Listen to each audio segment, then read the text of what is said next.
সৈয়দপুরে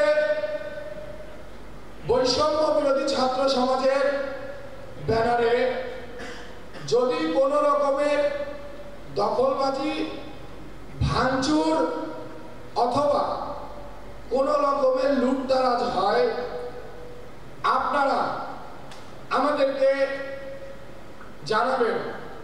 আমাদের বৈষম্য বিরোধী ছাত্র আন্দোলনকে আপনারা সাংবাদিক ভাইবৃন্দরা, আপনারা যেহেতু সৈয়দপুর উপজেলার 15টি ওয়ার্ড 5টি ইউনিয়নকে চড়ে বেড়ান, আপনারা অবশ্যই আমাদের চেয়ে ভালো কিছু জানবেন।